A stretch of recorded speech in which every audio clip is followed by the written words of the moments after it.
Hope आप सब बहुत अच्छे होंगे। आपके सीटेट एग्जाम की तैयारियां बहुत अच्छी चल रही होगी। मैं निर्मला साहू स्वागत करती हूं आप सभी का अपने यूट्यूब चैनल नीरूज लर्निंग हब पे, जहां पे मैं आपको सीटेट के हर सब्जेक्ट की पेडागोजी और कंटेंट की तैयारी करवाती हूं, जो कि सिर्फ सीटेट के लिए नहीं, हर स्टेट लेवल टेट जैसे MP TET, CG TET, UP TET, super TET, REET वगैरह एग्जाम है, टीचिंग एग्जाम है, KVS, NVSD, triple SB, EMRS exam, ये सब में बहुत इंपॉर्टेंट हो जाते हैं हमारे जो वीडियोस हैं जो हम आपको करवाते हैं।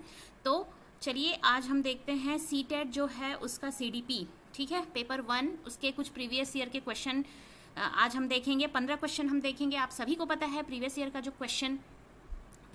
क्वेश्चन है वो बहुत इंपॉर्टेंट हो जाता है, क्योंकि सीटेट का जो सिलेबस है वो स्पेसिफाइड है। क्वेश्चन के पैटर्न को बदल बदल के वही क्वेश्चन को अलग अलग फॉर्म में पूछा जाता है, इसलिए PYQ जो है प्रीवियस ईयर क्वेश्चन करना हमारे लिए बहुत इंपॉर्टेंट हो जाता है। आज हम देखेंगे सीडीपी, चाइल्ड डेवलपमेंट पेडागोजी यानी बाल विकास मनोविज्ञान का 15 क्वेश्चन हम देखेंगे जो पिछले साल में पूछे गए हैं ऑनलाइन एग्जाम में। जनवरी जो 2023 में जो एग्जाम हुआ है जनवरी वगैरह में, उसका ये क्वेश्चन पेपर है। आज हम 15 क्वेश्चन देखेंगे। चलिए आगे बढ़ने से पहले मैं अपने बारे में आपको बताना चाहती हूँ। मेरा नाम है निर्मला साहू। मैंने बीएड में टॉप किया हुआ था। सीटेट पेपर 1, पेपर 2 मैंने सेल्फ स्टडी से क्वालिफाई किया हुआ है, और as a PGT English teacher मुझे कई सालों का टीचिंग एक्सपीरियंस है। चलिए बिना समय गंवाए हम क्वेश्चन को देखते हैं, ठीक है।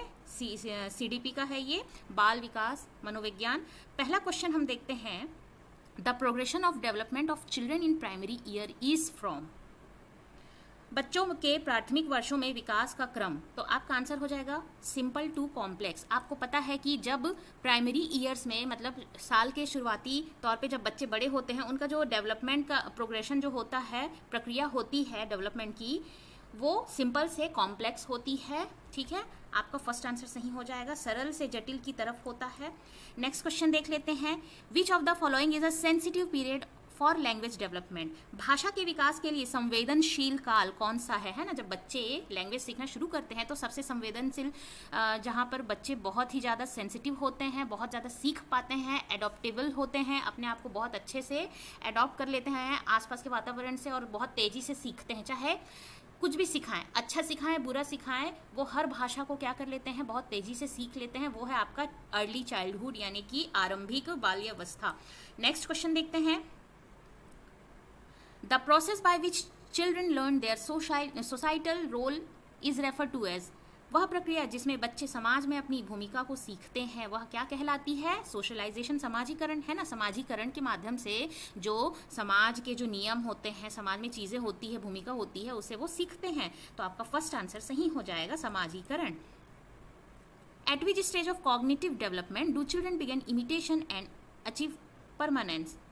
संज्ञानात्मक विकास के किस चरण में बच्चे अनुकरण करने लगते हैं व उनमें वस्तु स्थानीय की योग्यता आ जाती है? तो आप सभी को पता है ऑब्जेक्ट परमानेंस और इमिटेशन जो होता है सेंसरी मोटर स्टेज होता है, जो कि 0 से 2 वर्ष की होती है। ऑब्जेक्ट जो परमानेंस है वो 8 महीने के बाद शुरू हो जाती है बच्चों में आना। मतलब कि ऑब्जेक्ट परमानेंस मतलब जो चीज़ आंखों के सामने नहीं है वो चीज़ एग्जिस्ट करती है, ये बात उन्हें समझ में आ जाती है। मैं आपको बहुत ज़्यादा नहीं समझाते हुए चल रही हूँ, क्योंकि मैं कई बार इन सब चीज़ों को आपको समझा चुकी हूँ, इसीलिए हम क्वेश्चन को देखते जा रहे हैं, ठीक है। तो 8 महीने के बाद बच्चे को ऑब्जेक्ट परमानेंस आ जाता है, और बच्चा 1 साल जैसे कंप्लीट करता है उसके बाद वो हर चीज़ों को इमिटेट करना शुरू कर देता है 2 साल तक, ठीक है। तो आपका ये सेंसरी मोटर स्टेज हो जाएगा, संवेदी चालक, ठीक है। नेक्स्ट हम देखते हैं 5th number, in Jean Piaget theory, a child who perceives the sun as being alive because it gives its light is demonstrating। तो क्या बोल रहा है, जीन पियाजे जी के सिद्धांत के अनुसार वह बच्ची जो सूरज को सजीव मानती है, सजीव यानी कि अलाइव मानती है, क्योंकि रोशनी, सूरज क्या करता है, सूरज क्योंकि वो रोशनी देता है, अपनी सोच को दर्शाती क्या है, मतलब ये बात क्या दर्शाती है, बच्ची अगर किसी ऑब्जेक्ट को जो नॉन लिविंग थिंग है उसको सजीव मान रही है, लाइव मान रही है, तो ये एनिमिस्टिक थिंकिंग होती है, हमने पढ़ा था, ठीक है। ये चीज़ हमने पढ़ा था जो 0 से 2 साल तक में होती है, जो सेंसरी मोटर स्टेज में होती है। जैसे कि मैंने एग्जांपल भी आपको जब ये पढ़ा रही थी तो बताई थी कि बच्चा अगर खेल रहा है या चल रहा है और वो जाके टेबल से टकरा के गिर जाता है, रोने लगता है, तो उसे लगता है टेबल ने मुझे मारा है तो मैं टेबल को भी मारूंगा ताकि उसने मुझे जो चोट दी है तो उसको भी दर्द होगा। तो एनिमिस्टिक थिंकिंग यही होती है कि निर्जीव चीज़ को बच्चा जब सजीव समझता है तो उसे हम एनिमिस्टिक थिंकिंग कहते हैं। जीववादी चिंतन, ठीक है, फर्स्ट आंसर सही हो जाएगा। Next, which of the following concept is not propose by Lev Vygotsky, Lev Vygotsky ji के द्वारा कौन सी बात नहीं कही गई है, कौन सी प्रतिपादित नहीं है। तो देखिए, जोन ऑफ प्रॉक्सिमल डेवलपमेंट उन्होंने बोला है, स्कैफोल्डिंग बोला है, सोशल इंटरेक्शन की बात कही है। स्कीमा जो है पियाजे जी के द्वारा दी गई है, तो हमारा आंसर हो जाएगा सेकंड नंबर। स्कीमा को नहीं उन्होंने प्रपोज किया है। हिंदी में देख लेते हैं, निम्न में से कौन सी संकल्पना लेव वाइगोत्स्की द्वारा प्रतिपादित नहीं है, क्योंकि यहाँ पे नहीं बोला है। तो समीपस्थ विकास का क्षेत्र उन्होंने बताया है, पाड़ बताया है, सामाजिक अंतःक्रिया बताया है, स्कीमा जो है वो पियाजे जी के द्वारा दी गई है। तो ये हमारा आंसर सेकंड नंबर सही हो जाएगा और ये तीनों अलग हो जाएगा, ठीक है। सेकंड नंबर स्कीमा जो कि पियाजे जी के द्वारा दी गई है। विच of the following statement is correct pedagogical implication of लेव वाइगोत्स्की, ठीक है। क्या बोल रहे हैं कि लेव वाइगोत्स्की जी के सिद्धांत के निहितार्थ के अनुरूप कौन सा कथन शैक्षिक प्रणाली के लिए सही है। क्या कहते हैं वो कि scaffolding the student by providing appropriate prompts and cues, उनके द्वारा क्या कहा जाता है कि जो उपयुक्त इशारे व संकेत प्रदान कर विद्यार्थियों को पाठ या आलंबन देना यानी मचान देना, ये उनके द्वारा कही गई है। बाकी को हम पढ़ सकते हैं, लेकिन हम आपको डायरेक्ट जल्दी से आंसर बता रहे हैं आपका समय बचाने के लिए, क्योंकि ये सारे टॉपिक हम बार बार कई बार रिपीट कर चुके हैं। आप अगर सीडीपी की प्लेलिस्ट जाके देखेंगे, मैं आपको बहुत डिटेल में समझा चुकी हूँ, इसीलिए मैं आपको बहुत ज़्यादा डिटेल नहीं कर रही हूँ, ताकि हम क्वेश्चन को ज़्यादा सॉल्व कर पाएँ, क्योंकि अब 1 महीने से भी कम समय बाकी रह गया है, ठीक है। तो यहाँ पे स्कैफोल्डिंग जो है लेव वाइगोत्स्की के द्वारा दी गई है। यहीं से आपको एक हिंट मिलता है कि जो पाठ या मचान उनके द्वारा दी गई है, बात कही गई है। प्रॉम्प्ट या क्यूज यानी कि आप इशारे या फिर क्या करते हैं, संकेत देकर बच्चों को पाठ या मचान देते हैं ताकि वो अपने डिजायर्ड गोल तक पहुंच सके। नेक्स्ट क्वेश्चन देखते हैं। According to Kohlberg the first stage of moral development, Kohlberg का जो स्टेजेस ऑफ डेवलपमेंट है, जो मतलब 3 लेवल है और जिसके अंतर्गत 6 चीजें आती है। तो पहला जो स्टेज है प्री कन्वेंशनल है ना, प्री कन्वेंशनल स्टेज है, उसके अंतर्गत क्या होता है, तो रूल्स को फिक्स्ड और एब्सोल्यूट मानते हैं बच्चे। इस जो स्टेजेस ऑफ मॉरल डेवलपमेंट है, फर्स्ट जो स्टेज है उसके अंतर्गत, जिसे हम प्री कन्वेंशनल कहते हैं, उसके अंतर्गत बच्चे जो रूल्स को फिक्स्ड और एब्सोल्यूट मानते हैं, जो रूल बना दिए हैं वो सबको पालन करना है ओबीडियंस के साथ, ये सब वो मानने लगते हैं। ये आपका फर्स्ट नंबर हो जाएगा। नियमों को निश्चित और निरपेक्ष रूप से देखना, ठीक है, क्योंकि अभी इनमें इतना ज़्यादा चीज़ों को समझने की और लॉजिकल या हाईली लॉजिकल थिंकिंग करने की एबिलिटी नहीं होती कि क्या सही है क्या गलत है। मतलब जो नियम तो बना दिए हैं, क्या ये सच में सही है, क्या लोगों को इससे बेनिफिट हो रहा है या लोगों को इससे नुकसान हो रहा है, ये सब नहीं समझ पाते हैं। बस जो बना दी गई है बातें वो उन्हें माननी है, यही वो सोचते हैं, ठीक है। नेक्स्ट हम देखते हैं इन अ प्रोग्रेसिव क्लासरूम, एक प्रगतिशील कक्ष में क्या होना चाहिए, children engage in activity that realise their potential, ठीक है। एंगेज्ड, देखिए प्रोग्रेसिव क्लासरूम वही होता है जहां पर बच्चा एक्टिविटी में एंगेज होता है, खुद से करके सीख रहा होता है। बाकी सब ऑप्शन गलत है, क्योंकि फोर्स टू लर्न, फोर्स करना नहीं है, लेबल करना नहीं है, सेग्रीगेट करना नहीं है, ठीक है। तो ये गलत हो जाएगा, ये गलत हो जाएगा। और रिवार्ड और पनिशमेंट वगैरह को क्या करना है, हटाना है। रिवार्ड पनिशमेंट जो है वो स्किनर या मतलब बिहेवियरिस्ट जो थ्योरिस्ट है उनके द्वारा दी गई है। कंस्ट्रक्टिविजन इन सब की बातें नहीं करता है। एंगेज इन एक्टिविटी जो है अपने पोटेंशियल को रियलाइज करते हुए, ये बहुत सही है, सटीक है, क्योंकि बच्चे जब कुछ करते हैं, खुद से करते हैं, तभी वो सीखते हैं, उसी से उनके ज्ञान का निर्माण होता है। ये बात कही गई है पियाजे, वाइगोत्स्की और जितने भी कंस्ट्रक्टिविस्ट थ्योरिस्ट हैं। बच्चों की योग्यता के अनुसार उनका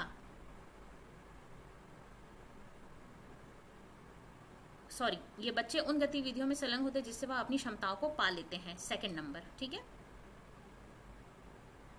सेकंड नंबर आपका आंसर हो जाएगा, ठीक है। नेक्स्ट हम देखते हैं which of the following type of intelligence was describe by Harvard gardener. अब मैंने ये भी आपको पढ़ा है कि हार्वर्ड गार्डनर जो है उन्होंने जो बुद्धि का विकास दिया, बुद्धि का सिद्धांत दिया है, वो 8 बताया है, ठीक है। उसके अंतर्गत कौन से आते हैं, तो ये जेनरिक इंटेलिजेंस कुछ नहीं होता है, उनके द्वारा नहीं दी गई है, फिजिकल भी नहीं होता, स्पेसिफिक नहीं होता। उन्होंने लिंग्विस्टिक के बारे में कही है ना। 8 उन्होंने इंटेलिजेंस दिया है ना, लिंग्विस्टिक है, स्पेशियल है, लॉजिकल थिंकिंग है, म्यूजिक है, आर्ट, ये सब ऐसे करके 8 इंटेलिजेंस बताए हैं, जिसमें लिंग्विस्टिक आता है। जेनरिक, फिजिकल, स्पेसिफिक कोई इंटेलिजेंस नहीं होता है। तो आपका आंसर हो जाएगा भाषाई बुद्धि, जो कि हार्वर्ड गार्डनर के द्वारा दी गई है। उनके जो बुद्धि के जो प्रकार हैं, 8 प्रकार हैं उसमें। नेक्स्ट हम देख लेते हैं इन अ प्राइमरी क्लासरूम, प्राथमिक कक्षा में the teacher should dash private speech, self talk that is thinking and action. क्या बोल रहा है, हिंदी में देख लेते हैं। एक प्राथमिक कक्षा कक्ष में शिक्षिकाओं को व्यक्तिगत वाक यानी कि प्राइवेट जो टॉक होता है, खुद से बातचीत को जो हमारी सोच और व्यवहार को मार्गदर्शित करती है, तो क्या करना चाहिए टीचर को? ऐसे प्राइवेट स्पीच जो हमारे मतलब एक्शन को और थिंकिंग को गाइड करती, तो टीचर को क्या करना चाहिए? उसके लिए एनकरेज करना चाहिए। सीधी सी बात है, ऐसी भाषा जो प्राइवेट स्पीच कही जाती है जिसके द्वारा हमारा जो एक्शन या थिंकिंग जो है वो गाइडेड होता है, निर्देशित होता है, तो उसको तो एनकरेज करना चाहिए, ना कि डिस्करेज, इग्नोर या फिर पनिश करना चाहिए, है ना। उनको एनकरेज करना चाहिए। तो फर्स्ट आंसर आपका सही हो जाएगा, प्रोत्साहित करना चाहिए। नेक्स्ट हम देख लेते हैं, seeing the role of boy at home and in the society, Mohan refuse to play the role of girl in a program organized in the school, saying that because he is a boy he will not wear a girl dress, it shows। Mohan ने घर व समाज में लड़कों की भूमिका को देखते हुए स्कूल में आयोजित एक कार्यक्रम में लड़की की भूमिका को यह कहकर निभाने से इनकार कर दिया कि वह एक लड़का है, इसलिए वह एक लड़की की ड्रेस नहीं पहनेगा। ये क्या दर्शाता है? तो ये जेंडर टाइपिंग को दर्शाता है। क्या होता है, बच्चे जब बार बार एक ही चीज को देखते जाते हैं तो उन्हें धीरे धीरे क्या होता है, अवेयरनेस आ जाती है कि वो लड़के हैं, लड़कों का क्या क्या काम होता है और उन्हें क्या करना है, क्या नहीं करना है, कौन सी चीज़ें लड़कियां करती हैं, कौन सी चीज़ें लड़के करते हैं और क्या लड़कों को नहीं करना है, क्या लड़कियों को नहीं करना है। तो ये जेंडर टाइपिंग के अंतर्गत आता है। ठीक है, तो आपका आंसर हो जाएगा 4th नंबर, जेंडर प्रारूप, जिसमें बच्चा देख देख के अवेयर हो जाता है कि ये लड़कियों का काम है, ये लड़कों का काम है। The process of teaching and learning for student of differing ability in the same class is referred as। एक ही कक्षा में अलग अलग क्षमताओं वाले यानी डिफरेंशिएटेड जो स्टूडेंट होते हैं इंडिविजुअल डिफरेंस के साथ, वो विद्यार्थियों को सीखने की प्रक्रिया को क्या कहलाती है? तो सीधी सी बात है, मैंने ये पहले भी अभी इंक्लूसिव एजुकेशन पढ़ाया था, उसमें आपको बहुत डिटेल से एक्सप्लेन किया था क्वेश्चन के साथ। डिफरेंशिएटेड इंस्ट्रक्शन होना चाहिए, ना कि स्टैंडर्डाइज होना चाहिए। स्टैंडर्डाइज करेंगे तो फिर जो ये डिफरेंट एबिलिटी के बच्चे हैं, यानी कि विभिन्न प्रकार के जो भिन्नताएं हैं बच्चों में, वो कैसे सीखेंगे एक ही तरह का इंस्ट्रक्शन? स्टिमुलेशन कंडीशनिंग तो है ही नहीं, बिहेवियरिज्म का है, जो कि अभी बात ही नहीं की जाती है। कंस्ट्रक्टिविज्म में स्टैंडर्डाइज होना नहीं चाहिए, क्या होना चाहिए? डिफरेंशिएटेड होना चाहिए, क्योंकि बच्चे भी डिफरेंट एबिलिटी से हैं, है ना, इंडिविजुअल डिफरेंस है उन लोगों में। तो डिफरेंशिएटेड इंस्ट्रक्शन होना चाहिए, जिसे हम विभेदित निर्देशन कहते हैं। नेक्स्ट हम देख लेते हैं, in socio constructivist classroom what is the primary mode of assessment. सामाजिक रचनावादी कक्षा कक्ष में मूल्यांकन का प्रमुख तरीका क्या होना चाहिए? सीधी सी बात है, कोलैबोरेटिव होना चाहिए। सोशियो मतलब कि समाज मतलब 2 से अधिक या 1 से अधिक, अकेले कोई इंसान कुछ नहीं कर सकता। समाज से जुड़ा है मतलब 1 से अधिक लोग जुड़े हैं, तो वो कोलैबोरेटिव प्रोजेक्ट होना चाहिए। स्टैंडर्ड देखिए, स्टैंडर्ड रिकॉल बेस मतलब कि रटन ये नहीं होगा, स्टैंडर्डाइज नहीं होगा। नॉर्म ये सब स्टैंडर्ड पैरामीटर होते हैं, स्टैंडर्ड पैरामीटर नहीं होता है। सोशियो कंस्ट्रक्टिविस्ट क्लासरूम में कोलैबोरेटिव लर्निंग को एनकरेज किया जाता है, मतलब कि एक दूसरे को की सहायता करते हुए लर्निंग की जाती है। कुछ चीज़ें कुछ बच्चे को आ रही, कुछ चीज़ें कुछ बच्चे को आ रही, तो जिसे जो आ रहा है वो एक दूसरे को सिखाते हुए आगे बढ़ रहा है, सीख रहा है, उसे हम कोलैबोरेटिव लर्निंग कहते हैं। सहयोगात्मक परियोजनाएं जिसे हम कहते हैं। 15 देख लेते हैं, the most important objective of the assessment of learner is. शिक्षार्थियों के आकलन का सबसे महत्वपूर्ण उद्देश्य क्या होना चाहिए? हाँ, कि to reflect on the effectiveness of the pedagogy and modify it to a learning. देखिए, जब आप बच्चे को पढ़ा रहे हैं तो टीचर का जो असेसमेंट का जो मेन उद्देश्य क्या होना चाहिए? अध्यापन की प्रभावशीलता पर विचार करेंगे कि वो जो पढ़ा रहे हैं, इंस्ट्रक्शन दे रहे हैं, पढ़ा रहे हैं, क्लासरूम टीचिंग कर रहे हैं, कितना प्रभावशील है, इफेक्टिव है, और सीखने को बढ़ावा देने के लिए इसे संशोधित करना चाहिए। और अगर कहीं पे कोई कमी रह जा रही है, किसी तरह से बच्चे को कोई डिफिकल्टी हो रही है, तो उसे संशोधित यानी कि उसे क्या करना चाहिए? चेंज करना चाहिए। बच्चे के जो स्टैंडर्ड है, मेंटल लेवल है, उसके अनुसार उसे करना चाहिए, स्ट्रैटेजी को फॉलो करना चाहिए। तो फर्स्ट नंबर आपका सही हो जाएगा।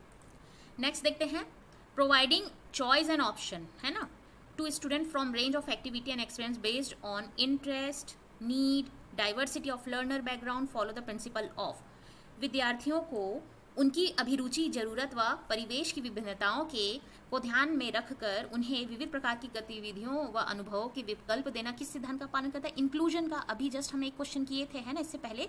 इंक्लूसिव एजुकेशन जो होती है, डाइवर्स चिल्ड्रन यानी कि अलग अलग विभिन्न बैकग्राउंड से होते हैं, चाहे वो मेंटल डाइवर्सिटी हो, फिजिकल डाइवर्सिटी हो, सोशल, कल्चरल, किसी भी तरह की डाइवर्सिटी हो, विभिन्नताएं हैं, विविधताएं हैं, तो उनकी ज़रूरत, नीड, डाइवर्सिटी के हिसाब से अगर आप क्लासरूम टीचिंग को प्रोवाइड करते हैं, अपनी स्ट्रैटेजीज वगैरह, टूल वगैरह, एड वगैरह, उसे हम इंक्लूजन कहते हैं, समावेश कहते हैं। ना कि कंपटीशन करना होता है, ना कि लेबल करना, सेग्रीगेट करना या एक्सक्लूजन। मतलब सेग्रीगेशन और एक्सक्लूजन दोनों का मीनिंग एक होता है, अलग थलग करना, कंपटीशन, ये सब कुछ नहीं होगा। इंक्लूजन होता है मतलब समावेश करना होता है, क्योंकि आप अलग अलग अभिरुचि, जरूरत, परिवेश के हिसाब से बच्चे की गतिविधियां और अनुभव को आप क्या दे रहे हैं, उनको मतलब शिक्षा दे रहे हैं, उसके हिसाब से तो ये एक समावेशन का काम कर रही है। तो आपका फर्स्ट आंसर सही हो जाएगा। नेक्स्ट हम देखते हैं, which of the following does not promote cultural sensitivity in the class? निम्न में से क्या कक्ष में सांस्कृतिक संवेदनाशील को बढ़ावा नहीं देता? तो आपका आंसर हो जाएगा celebrating festival of dominant culture only. ठीक है, ओनली, क्योंकि नॉट बोला गया है। ध्यान देंगे कि नॉट बोला गया है, मतलब कि कक्ष में सांस्कृतिक संवेदनशीलता मतलब कि कल्चरल सेंसिटिविटी को बढ़ावा नहीं देता है। तो अगर ये तीन ऑप्शन अगर आप देखते हैं, ऑर्गेनाइज करना एक्टिविटी डिफरेंट कल्चर, तो ये तो बढ़ावा देता है। Encouraging sharing experience by student about their culture, तो जो उनकी जो अपनी अपनी संस्कृति है, उस संस्कृति का जो एक्सपीरियंस है उसको शेयर करना बोल रहे हैं, तो ये भी सही है। Accepting and respecting diverse background of each student, मतलब एक्सेप्ट करना, अलग अलग जो बैकग्राउंड है, कल्चर है, उसको एक्सेप्ट करना, तो ये भी एक्सेप्ट करना होगा। सेंसिटिविटी, कल्चरल सेंसिटिविटी को प्रमोट करता है। यहाँ पे पूछा गया है कि क्या चीज इसमें प्रमोट नहीं कर रहा है, तो सिर्फ जो डोमिनेट केवल प्रभावी जो संस्कृति है, डोमिनेटिंग कल्चर है, उन कल्चर को मानना जो बोला गया है वो गलत है, वो प्रमोट नहीं करता। तो आंसर आपका थर्ड नंबर हो जाएगा, क्योंकि इसमें नहीं पूछा गया है। Celebrating festival of dominant culture only. ठीक है, तो आपका थर्ड नंबर आंसर जो है सही है। नेक्स्ट हम देख लेते हैं, challenges in reading text. Text reading मतलब कि पढ़ना, ठीक है, पढ़ना and comprehending long passage is a challenge for student with, मतलब कि देखिए रीडिंग, सीधी सी बात है, यहाँ पे रीडिंग डिफिकल्टी को बता रहा है, तो डिसलेक्सिया होगा आंसर आपका। रीडिंग टेक्स्ट मतलब टेक्स्ट को रीड करना, बुक को रीड करना और समझना, पैसेजेस को समझना, ये रीडिंग के अंतर्गत आता है। तो डिसलेक्सिया जो बच्चा होता है वो रीड नहीं कर पाता है, वॉस को 100 पढ़ेगा, स्पेसिफिक को स्पेसिफिक पढ़ेगा, अलग तरीके से पढ़ेगा, उसे मतलब चीज़ें डिफरेंट लगेगी, मतलब पढ़ने में बहुत ज़्यादा डिफिकल्टी होगी, वो डिसलेक्सिया होता है। कैलकुलिया जो होता है कैलकुलेशन से होता है। हियरिंग इंपेयरमेंट, डिस्ग्राफिया आप सभी जानते हैं। ग्राफिया मतलब कि हैंड राइटिंग वगैरह से रिलेटेड होती है, और हियरिंग इंपेयरमेंट मतलब सुनने में प्रॉब्लम होती है। तो डिसलेक्सिया जो है ये आपका आंसर हो जाएगा, पठन वैकल्प। और इसका भी मैंने इंक्लूसिव एजुकेशन और लर्निंग डिसेबिलिटी के अंतर्गत आपको अभी कुछ टाइम पहले ही वीडियो दी है, आप जाके डिटेल वीडियो पढ़िएगा, क्या क्या लर्निंग डिसेबिलिटी होती है, उससे बहुत इंपॉर्टेंट क्वेश्चन भी मैंने करवाए हुए हैं जो प्रीवियस ईयर में पूछे गए हैं। देखिए, प्रीवियस ईयर को सॉल्व करना हमारे लिए बहुत ज़्यादा इंपॉर्टेंट है, हर फॉर्म में, हर तरीके से क्वेश्चन को, पैटर्न को बदल बदल के बच्चों के लिए नॉट यानी सूटेबल नहीं है। कौन सा लर्निंग मटेरियल, आइए देख लेते हैं option. Audio book, printed book, videos and videos with subtitle, 3 dimensional chart and map. देखिए, जिनको सुनने में परेशानी हो रही है वो सिर्फ देख के, है ना, टाइटल को पढ़ के, या फिर बड़े बड़े चार्ट और मैप हैं जो बड़े प्रिंटेड फॉर्म में होते हैं, उसको वो देख के क्या कर सकते हैं, समझ सकते हैं। ऑडियो बुक उनके लिए सूटेबल नहीं है क्योंकि उन्हें सुनने में परेशानी हो रही। तो फर्स्ट आंसर ही आपका क्या हो जाएगा, सही हो जाएगा। फर्स्ट आंसर जो है, श्रव्य किताबें जो होती है, ऑडियो बुक होती है, वो उनके लिए सूटेबल नहीं है क्योंकि उन्हें खुद सुनने में परेशानी हो रही है। तो यहाँ पे नहीं को आप ध्यान देंगे, है ना। नेक्स्ट क्वेश्चन देख लेते हैं। What type of question should a teacher ask in order to identify creative children in her class? एक शिक्षिका को अपनी कक्षा में सृजनात्मक बच्चों की पहचान करने के लिए किस प्रकार के प्रश्न पूछने चाहिए? ओपन एंडेड क्वेश्चन पूछने चाहिए, सीधी सी बात है ना, क्योंकि सृजनात्मक जो बच्चा है वो एक ही क्वेश्चन के कई सॉल्यूशन बता सकता है अलग अलग तरीके से।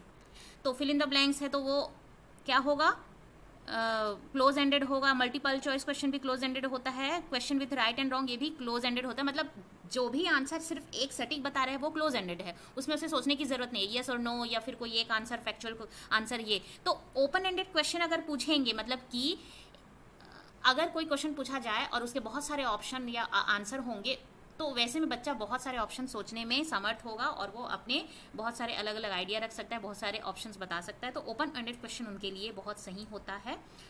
खुले जवाब वाले मुक्त उत्तर प्रश्न, ठीक है, ये है। नेक्स्ट हम देख लेते हैं, it is important to dash experience that a child bring to school. यह महत्वपूर्ण है कि बच्चा अपने साथ जो अनुभव स्कूल में लाता है उसे क्या करना चाहिए, तो उसे क्या करना चाहिए, उन्हें आगे बढ़ाया जाना चाहिए, बिल्ड ऑन, है ना। क्यों, बच्चे के जो एक्सपीरियंस हैं अगर उसको आप इग्नोर करेंगे, डिसमिस करेंगे या डिसरिगार्ड करेंगे तो वो बच्चा फिर आगे कुछ सीख ही नहीं पाएगा, है ना, उसके अंदर हिचक रहेगी।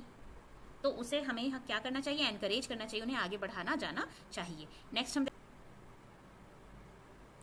हाउ डू चिल्ड्रन लर्न, बच्चे कैसे सीखते हैं। तो एक तो सबसे पहले अपने आप काम खुद से करते हैं, activity making and doing things होगा, और थिंकिंग एंड रिफ्लेक्टिंग, और उस पर विचार करना, ठीक है, जो उन्होंने किया है उसको सोचते हैं, या फिर कोई बात आप उन्हें कहते हैं तो उस पर विचार करते हैं, उसे बनाते हैं, करते हैं। तो ये आपका फर्स्ट ऑप्शन जो है वो सही हो जाएगा, making and doing things, thinking and reflecting, है ना, चीज़ों को बनाकर व कार्य करके और सोच व मनन करके। नेक्स्ट क्वेश्चन देखते हैं, in which of the following class are student likely to learn well, कैसी कक्षा में, किस कक्षा में विद्यार्थी बेहतर ढंग से सीखेंगे। तो देखते हैं आंसर हम, आंसर है आपका teacher allow children to follow their own pace of learning, है ना।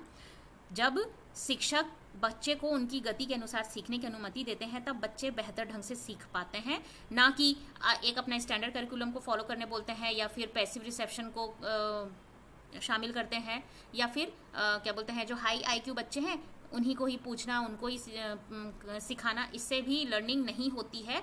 जब एक टीचर बच्चों को अपने ही ओन पेस ऑफ लर्निंग को अलाउ करते हैं, मतलब कि अपने ही गति के अनुसार सीखने देने को अलाउ करते हैं, तब वो अच्छे से सीखते हैं। नेक्स्ट क्वेश्चन देखते हैं, when teacher include experience of children and give example from their socio cultural context, it foster the sense of dash in children.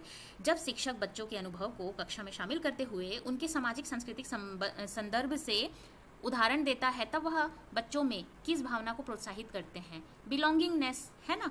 क्यों, क्योंकि सामाजिक संदर्भ जो है, जो सांस्कृतिक संदर्भ है उसको बता रहा है, उनके एक्सपीरियंस को क्या कर रहा है, शामिल कर रहा है, तो वो एक सेंस ऑफ बिलोंगिंगनेस, अपनापन बच्चे को फील होगा, है ना कि इन्फीरियोरिटी जो कि हीनता, क्रोध, अलगाव, ये सब तो कुछ मतलब करना ही नहीं है बच्चों के साथ में। अपनापन, उन्हें बिलोंगिंगनेस फील होनी चाहिए, उसको इंक्लूड करता है, तो बच्चे को क्या होता है, अपनापन महसूस होता है। नेक्स्ट हम देख लेते हैं, the process of problem solving is promoted through, समस्या समाधान की प्रक्रिया किससे बेहतर होती है, तो ये होता है एनालॉजिकल थिंकिंग, ना कि पेसिव, ना तो रिस्पॉन्स सेट, ना फंक्शनल फिक्स्ड। मतलब यहाँ पे देखिए फिक्स्डनेस जो दिया है, फिक्स्डनेस ये गलत है, यहाँ पे रिस्पॉन्स वगैरह स्टिमुली ये भी गलत है, ये तो फॉलो ही नहीं किया जाता है। कंस्ट्रक्टिविज्म में पैसिव जो है ये होना ही नहीं है बच्चों को। एनालॉजिकल थिंकिंग जो होती है, तार्किक सोच जो होती है, ये इससे बच्चे जो है प्रॉब्लम को सॉल्व कर पाते हैं अच्छे से। नेक्स्ट हम देख लेते हैं, children misconception and error are, बच्चों की भ्रांतियां व त्रुटियां क्या है, तो आंसर है आपका serve as significant in road to children's thought, ठीक है। क्योंकि अगर बच्चे की जो भ्रांतियां और त्रुटियां हैं, इससे क्या होता है, बच्चों की सोच में झांकने के अर्थपूर्ण मौके देती है। टीचर को पता चलता है कि किस तरह से और क्या क्या सोच रहा है और उसे कैसे ठीक किया जाए, ये उन्हें मौका मिलता है, आइडिया मिलता है। नेक्स्ट हम देख लेते हैं, dash is a sign that the learning activity have become mechanically repetitive for the child and are not of interest. खाली स्थान इस बात का संकेत है कि शैक्षिक गतिविधियां बच्चे के लिए यांत्रिक व दोहराव वाली हो गई है तथा उसकी रुचि की नहीं। किस बात से पता चलेगा ये बात, तो उनके बोरडम से पता चलेगा, है ना। जब बच्चे बोर होने लगते हैं तो ये क्या करते हैं, लर्निंग जो है, लर्निंग एक्टिविटी जो है वो बार बार रिपीट होता है और बच्चे को इंटरेस्ट लूज हो जाता है। वो जब उन्हें बोर होने लगते हैं इस बात से पता चलता है, ऊब जब उन्हें होने लगती है बार बार उसी चीज़ को करके, तो इससे उनकी जो रुचि नहीं है ये सब का पता चलता है। नेक्स्ट हम देख लेते हैं, अब ये स्टेटमेंट वाले क्वेश्चन है, ये देख लेते हैं, रीज़न और assertion, learning should be facilitated bye inducing fear of punishment in children. ये तो एकदम ही गलत है ना। बच्चों में कभी भी फियर इंड्यूस करके आप लर्निंग नहीं करवा सकते। रिवार्ड एंड पनिशमेंट, अब रीजन बोल रहे हैं reward and punishment are highly effective in ensuring meaningful learning. ये तो एकदम ही गलत है। रिवार्ड और पनिशमेंट से बिल्कुल भी मीनिंगफुल लर्निंग नहीं होती है। वो लालच से जो चीज़ करते हैं सीखते हैं, उससे उनका कोई इंटरेस्ट नहीं होता, वो सिर्फ रिवॉर्ड या पनिशमेंट के डर से करते हैं। तो इसका आपका जो ऑप्शन है, जो सही आंसर है वो क्या होगा ये बताना है। बच्चों में सजा का डर पैदा करके सीखने को सुसाध्य किया जाना चाहिए, जो कि गलत है। इनाम व सजा अर्थपूर्ण सीखने में बेहद प्रभावशाली है, ये भी गलत है। तो आपको समझ में आ गया होगा कि both A and R false. बिल्कुल भी मतलब सजा या डर पैदा करके बच्चों को नहीं सिखाया जा सकता है। इससे कोई प्रभावशाली मतलब इफेक्टिव या मीनिंगफुल लर्निंग नहीं होती है। तो both A and R false. Fourth option आपका सही हो जाएगा। 29 क्वेश्चन देख लेते हैं। Which of the following factor affect learning, इनमें से कौन से फैक्टर हैं जो लर्निंग को अफेक्ट करते हैं, जो कारक है, निम्न में से कौन सा कारक सीखने को प्रभावित करता है। तो यहाँ पे आप देखेंगे कि क्या क्या होता है। तो आपका ऑप्शन है इंटरेस्ट ऑफ द स्टूडेंट, सही बात है। Perceived relevance of the concept, हाँ, जो कॉन्सेप्ट के बारे में जो उन्हें जो समझ होती है वो भी अफेक्ट करता है। Development level of the student, yes, ये भी सही है कि उनका जैसे जैसे डेवलपमेंट होता है तो वो लर्निंग को भी अफेक्ट करते जाते हैं। स्ट्रेटजी ऑफ टीचिंग लर्निंग, ये भी सही बात है, ये भी लर्निंग फैक्टर को अफेक्ट करती है। तो आपका फोर्थ ऑप्शन जो है वो सही हो जाएगा। चारों ही आपके सही हैं, है ना। विद्यार्थियों की अभिरुचि, इंटरेस्ट सबसे इंपॉर्टेंट होता है। संकल्पनाओं की कथित प्रासंगिकता, है ना, किसी चीज़ के बारे में उन्हें नॉलेज है और उसको रिलेट करते हुए वो नेक्स्ट नॉलेज को गेन करते हैं, है ना, ये भी इंपॉर्टेंट है। विद्यार्थी का विकासात्मक स्तर, ठीक है, कैसे वो स्तर कैसे वो विकास कर रहा है, ये भी अफेक्ट करता है। सीखने सिखाने की पद्धति, तो ये चारों ऑप्शन आपके सही हो जाएंगे। आपका आज का लास्ट क्वेश्चन देख लेते हैं CDB का 30, जो कि हमारा लास्ट क्वेश्चन है ना। Which of the following statement is correct about the interaction of person, environment and behavior in learning setting? निम्न में से कौन सा कथन सीखने की स्थितियों में व्यक्ति, वातावरण व व्यवहार के बीच संबंध को सही दर्शाते हैं। मतलब कि जब लर्निंग करते हैं, लर्निंग सेटिंग में पर्सनल, एनवायरनमेंट और बिहेवियर, ये तीनों क्या मतलब दर्शाते हैं। तो all three factor, personal, environmental, behaviour, are influenced by each other. ठीक है, मतलब कि तीनों जो कारक हैं, व्यक्ति, वातावरण व व्यवहार, एक दूसरे को प्रभावित करते हैं। बिल्कुल सही बात है। ये तीनों का आपस में एक दूसरे से बहुत ही ज़्यादा एक दूसरे पे प्रभाव डालता है और इसी से लर्निंग जो प्रोसेस है वो कंप्लीट होती है। तो इस तरह से हमारा 30 क्वेश्चन CDP का आज कंप्लीट हो गया है। और अगर वीडियो अच्छी लगी हो तो शेयर, लाइक, सब्सक्राइब ज़रूर कीजिएगा। कमेंट करके बताइएगा क्लास कैसी लगी। और तब तक के लिए अपनी तैयारी करते रहिए, पढ़ते रहिए, आगे बढ़ते रहिए। Thanks for watching. Thank you so much.